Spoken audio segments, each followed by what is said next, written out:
DJ Prowl on the beat.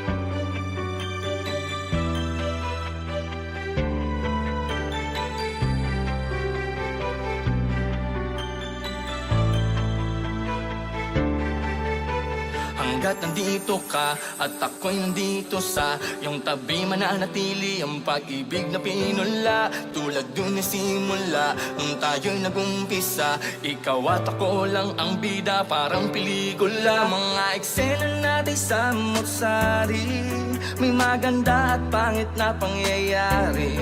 Ngunit dapat mo panahigpitan ng kapit ng iyong mga kamay sa'kin. Magkasabay lapasan ng bagyo, salubungin ang malakas na hangin. Basta tandaan mo na mahal kita at panghawakan mo, na wala na iba. Lumipas man ang panahon, nasakan mo na gano'n pa rin naman sa'yo ang tunay kong nararamdaman. Dahil tulad pa rin nung una, damdamin ko'y hindi nagbabago. Ang tunay na himig ng aking pag-ibig sa'yo ay di pa din nag-iiba. Dahil tulad pa rin nung una, kahit marami man ang magbago, mga magaganda nating alaala pa rin sa aking puso ang natitira.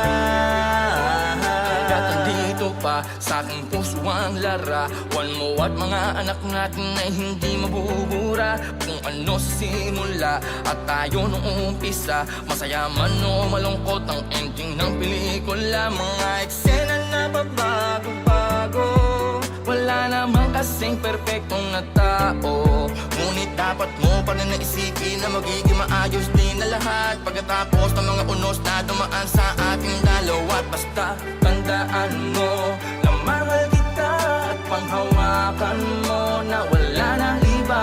Lumipas man ang panahon, nasakan mo na gano'n pa rin naman sa'yo ang tunay kong nararamdaman. Dahil tulad pa rin nung una, damdamin ko'y hindi nagbabago. Ang tunay na hingin ng aking pag-ibig sa'yo ay di pa din nag-iiba.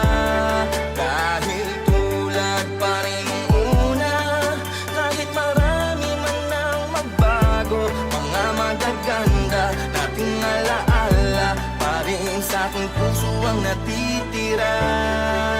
Sige, lagyan pa natin ng rap para wala masabi at kumpleto sa rekado. Pag-ibig ang pangunahing sangkap, bilang pasasalamat ko sa'yo at siyang regalo sa pagiging inahin ng aking mga inakay. Walang tandang pananong na ako'y kasama nyo sa hirap man o sa ginawa. Ikaw at sila kagisa mapunta, pasyensya sa iba. Kay gano'ng katigas sa pagiging labsumero sa akin di na maalis. Akalain mo ba na kaya magpaamon ng puso ang aking mga linya na mababangis? Mga hirit ba na ganito ay bigla nyo na miss? Di mabulaklak kung di tila ba mamais? Kasi misa kung ano daw ang pinaka-corny, madalas yung pa ang pinakamatamis. Love you, die. Dahil tulad pa rin nung una,